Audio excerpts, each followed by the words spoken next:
Naam, swali langu ni kwamba kwanza nataka tofauti kati ya kadhi na sultani. Kati ya kadhi na sultani.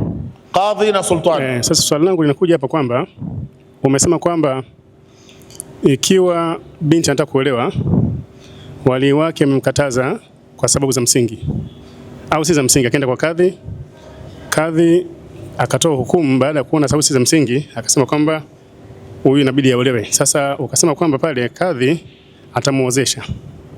Sasa swali langu ni kwamba kadhi hapa hawezi kusema kwamba nenda kamuozesha, kwambia wali nenda kamuozeshe katika hukumu yake. Lakini pia kama kuna sultani, tunasema kwamba Mtume sana anasema kwamba sultani ni wali kwa mtu ambaye hana wali. Sasa ikiwa kuna kadhi na sultani, anayeozesha hapa ni nani kati ya kadhi au sultani? Asante bwana. Swali lake la kwanza anauliza tofauti kati ya kadhi na sultani. Tofauti yake ni kwa mkubwa ni sultani, ndio kiongozi wa nchi. Sasa yule sultani ndio anateua makadhi, watakwenda kufanya kazi za Kiislamu kwenye jamii kwa niaba yake yeye. Vinginevyo sultani anatakiwa kwenda anaozesha wasokuwa na mawali mitaani kote huku aje. Unanielewa?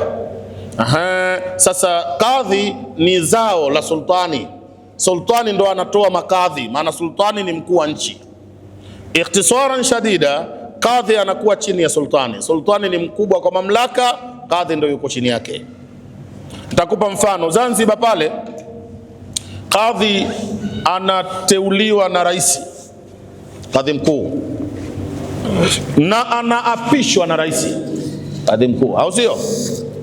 Hapo umeshafahamu huyu rais na yule kadhi mkubwa ni nani, ushamjua. Ndio tofauti kati ya kadhi na sultani, ikiwa umenielewa. Swali la pili, haya, yule wali amekataa kuozesha, muolewaji kakimbilia kwa kadhi, kapeleka malalamiko, na ndo anavyotakiwa kufanya. Kadhi kamwita yule wali, kamuuliza sababu gani huozeshi. Ametoa yule bwana mwenye yule kadhi, yule wali, sababu zisizokuwa na msingi, au sio? Sharia inasemaje? Sharia inasema hatua ya kwanza, huyu kadhi amlazimishe, amwambie huyu wali na kuamuru muozeshe binti yako. Ndio khutwatul ula.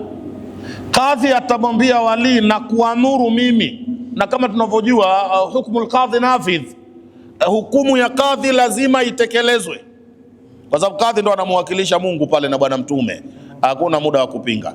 Kwa hiyo anatoa amri, muozeshe binti yako.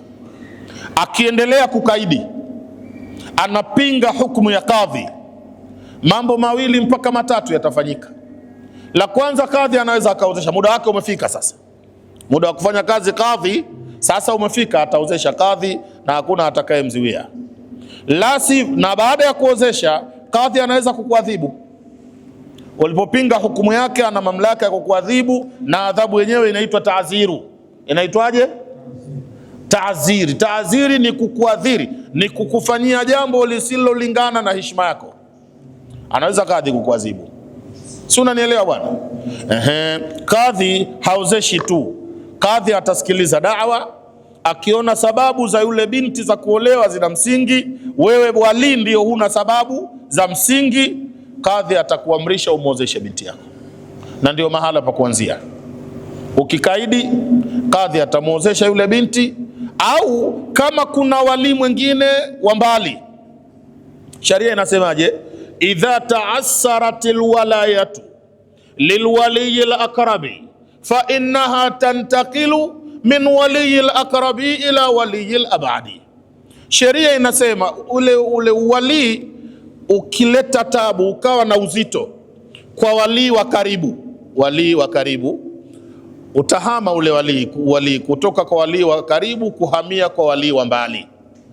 Na kama tunavyojua, wali si mmoja, wali ni jopo zima la mawali, wanafika 7 mpaka 7-8 huko, sio? Wali wa karibu nani? Ni baba mzazi, na ndo wali wa kwanza, baba mzazi wa anayeolewa. Anayefuatia nani? Ni babu, abul abi, babu wa muolewaji, ndo mawali wa karibu hao, sio? Na kuna mtu anaitwa wasiyu. Mnamjua wasiyu? Wasiyu ni mtu ambaye Baba mzazi amehusia kumuhusia mtu, bana, nitakapokufa mimi nikawa sipo, nakupa wewe mamlaka na nakuwakilisha, utaniozeshea binti zangu hawa. Huyo alopewa mamlaka hayo anaitwa nani? Wasiyu, naye ni waliyul akrabi.